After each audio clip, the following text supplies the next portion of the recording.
السلام علیکم پیارے بچوں، کیسے ہیں آپ سب لوگ؟ میں امید کرتی ہوں کہ سب خیریت سے ہوں گے اور سب کی چھٹیاں بہت اچھی گزر رہی ہوں گی۔ ویسے کچھ اسکولوں میں آن لائن کلاسز کا بھی آغاز ہو گیا ہے، تو میں امید کرتی ہوں کہ آپ اچھے بچوں کی طرح پڑھائی بھی کر رہے ہوں گے۔ تو چلیں، آج ہمارا سٹوری سیشن ڈے ہے اور سٹوری سنتے ہیں۔ سٹوری کا نام ہے چھوٹے چھوٹے دانے۔ کسی جنگل میں ایک ننھی چونٹی اپنی بوڑھی ماں کے ساتھ رہتی تھی، اور اس ننھی چونٹی کی ماں اب چونکہ صحت مند نہیں تھی، تو وہ ننھی چونٹی جو ہے اب مزیدار کھانے نہیں کھا پاتی تھی، کیونکہ اس کی ماں بیمار ہو گئی تھی۔ تو اب اس کی ماں نے کیا کیا؟ اس کی ماں نے اس کی ذمہ داری لگائی کہ جاؤ اب تم کھانا لے کر آؤ، اور اب یہ تمہاری آج سے ذمہ داری ہے۔ تو اس کی ماں نے اسے سمجھایا اس بات پہ کہ برسات سے پہلے بہت سارا دانہ جمع کرنا بہت ضروری ہے، تاکہ سردیوں میں آرام رہے اور خوراک بھی آسانی سے ملتی رہے۔ ننھی چونٹی نے پہلے دن بہت محنت کی اور بہت بہت دور سے چند دانے لا لا کر اپنے گھر میں جمع کرتی رہی۔ اس کی ماں بہت فکر مند ہو گئی ایک دن کہ میری بچی اتنا کام کر رہی ہے، لیکن ننھی چونٹی نے ہار نہ مانی۔ لیکن ایک دن وہ بہت تھک گئی اور اس نے دانہ لانے سے انکار کر دیا۔ اس کی ماں پھر پریشان ہو گئی۔ ننھی، دیکھو، صرف ان چند دنوں میں تو کچھ نہیں ہوگا، آخر ہمیں سردیوں میں اپنا پیٹ بھرنا ہے، اور پھر تب تک تو خوراک بالکل ختم ہو جائے گی۔ ننھی چونٹی نے کہا، ماں، یہ کام بہت مشکل ہے، میں صرف چند دانے لا پاتی ہوں، اس سے زیادہ نہیں۔ یہ کہہ کر ننھی چونٹی سو گئی۔ اگلے دن وہ پھر دانوں کی تلاش میں نکل پڑی۔ اس نے سوچا کہ میں اب بڑے بڑے دانے لا کر گھر میں جمع کروں گی۔ اسے ایک درخت کے قریب بہت سی چونٹیاں نظر آتی ہیں۔ جب وہ درخت کے قریب پہنچتی ہے تو وہاں روٹی کے بے شمار ٹکڑے پڑے ہوئے ہیں۔ اس نے دیکھا کہ جو چونٹیاں چھوٹی ہیں وہ بڑی تیزی سے چھوٹے چھوٹے دانے منہ میں اٹھائے لیے جا رہی ہیں، جبکہ بڑے چونٹے بڑے بڑے دانے منہ میں دبائے جا رہے ہیں۔ اس نے ایک بڑا سا دانہ منہ میں پکڑا اور چل پڑی، لیکن ابھی چند قدم ہی چلی تھی کہ تھک کے گر گئی۔ اس دوران ایک بوڑھی چونٹی نظر آئی اور اس نے ننھی جو چونٹی تھی اس سے کہا، ارے ننھی، کیا بات ہے؟ اس نے سارا قصہ سنایا تو بڑی خالہ ہنس پڑی۔ بڑی خالہ ننھی چونٹی کو ایک درخت کے قریب لے گئی، وہاں ٹھنڈی چھاؤں تھی۔ بڑی خالہ نے چھوٹی چونٹیوں کی طرف اشارہ کیا اور کہا، دیکھو، تم بھی ان کی طرح پھرتی سے کام کرو اور چھوٹے دانے گھر لے کے جاؤ، بڑے دانے تم نہیں لے جا سکتی۔ اچھا دیکھو ننھی، تم چھوٹے دانے میرے گھر پہنچاؤ اور میں بڑے بڑے دانے تمہارے گھر لے کے چلتی ہوں۔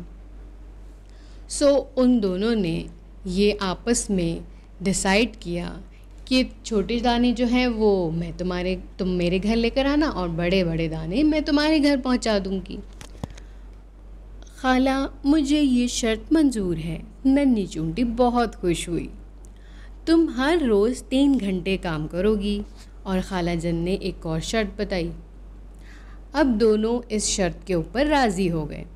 دن گزرتے گئے اور چونٹی پابندی سے روزانہ چھوٹے چھوٹے دانے خالہ جان کے گھر پہنچاتی رہی، اور خالہ جان بھی باقاعدگی سے بڑے بڑے دانے ننھی چونٹی کے گھر پہنچاتی رہیں۔ ننھی کی ماں خالہ جان سے بہت خوش تھی کہ خوراک جمع کرنے میں وہ ہماری مدد کر رہی ہیں۔ جب ننھی ذرا سا آرام کرتی تو خالہ جان فوراً اسے اٹھانے اور پابندی سے کام کرنے کی تاکید کرتی۔ ننھی، بس اب دانے جمع کرنا بند کر دو، ایک دن خالہ جان نے ننھی سے کہا۔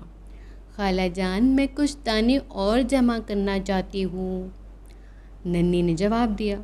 اصل میں ننھی چاہتی تھی کہ خالہ جان بڑے بڑے دانے اس کے گھر جمع کر کے لاتی رہیں، بس ننھی خوراک بہت جمع ہو گئی ہے، اتنی کافی ہے۔ خالہ جان نے ننھی کو سمجھایا تو اس نے بات مان لی۔ ننی اور خالہ جان اپنے اپنے گھروں کو روانہ ہو گئے۔ دن گزرتے رہے اور ننی کے ہاں بھی بہت ساری خوراک جمع ہوتی رہی۔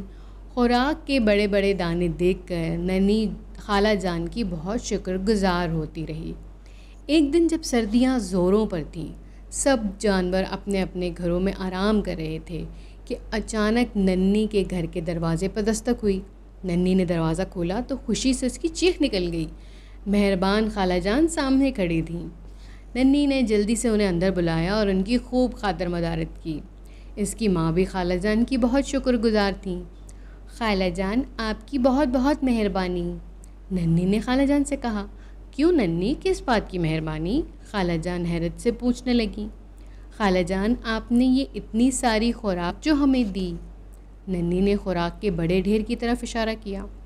اچھا، خالہ جان نے کہا لگایا، لیکن تم نے تو وہ خوراک دیکھی ہی نہیں جو تم نے گودام میں جمع کی ہے اور وہ تم لے کر آئی تھیں۔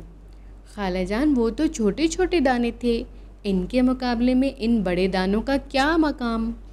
خود دیکھو گی تو پتہ چلے گا کہ کس کی خوراک زیادہ ہے، وہ جو تم نے جمع کی ہے یا یہ بڑے بڑے دانے جو میں تمہارے گھر میں لے کر آئی ہوں۔ خالہ جان نے کہا اور اس کی ماں سے اجازت لی اور وہ ننی کو اپنے گھر لے کے گئی تاکہ خوراک دکھا سکے۔ اس کی ماں نے اجازت دے دی اور خالہ جان ننی کو اپنے گھر لے گئیں۔ ارے خالہ جان، ننی کے منہ سے حیرت کے مارے چیخ نکل گئی۔ کیوں ننی، دیکھا تم نے کتنی خوراک جمع کی ہے؟ اب بتاؤ وہ خوراک زیادہ تھی یا یہ چھوٹے چھوٹے دانے؟ خالہ جان مسکراتے ہوئے پوچھنے لگیں۔ خالہ جان میں ماننے کو تیار ہی نہیں کہ میں نے اتنی ساری خوراک جمع کی۔ اس نے زور زور سے نفی میں سر ہلایا۔ دیکھو ننی، خالہ جان نے اسے سمجھاتے ہوئے کہا، یہ سب خوراک تم نے جمع کی ہے، اس لیے وہ بہت زیادہ ہے کہ تم نے ایک مہینے میں ہر روز بہت محنت اور ایمانداری سے کام کیا۔ تم نے کام کے دوران ایک لمحہ بھی آرام نہیں کیا، تم نے کام بڑی باقاعدگی سے اور مسلسل کیا، یہ اس کا کمال ہے۔ یاد رکھو، محنت اور کام کو باقاعدگی سے کرنے میں ہی کامیابی ہے۔ اتنی بڑی کامیابی کہ تم حیران ہو جاؤ گی، اتنی حیران کہ جتنی اب تم ہو رہی ہو۔ پھر خالہ جان نے ننی کو اس ڈھیر میں سے کچھ خوراک اور دے دی، وہی ننھے اور چھوٹے دانوں پر مشتمل خوراک۔ اور ننی نے خالہ جان سے کہا، جزاک اللہ خیرن، اللہ آپ کو بہترین جزائے خیر عطا فرمائے۔ تو دیکھا بچوں، مسلسل محنت سے اور مستقل محنت سے کتنا بڑا انعام ملا ننی کو۔ تو ہمیں بھی محنت کرنے سے جی نہیں چرانا چاہیے اور مستقل محنت سے ہی اچھا انعام حاصل ہوتا ہے۔ تو اس سبق کو یاد رکھیے گا۔ ڈوڈو آنٹی کو اللہ حافظ کہیے، اگلے جمعے پھر ملیں گے۔ اللہ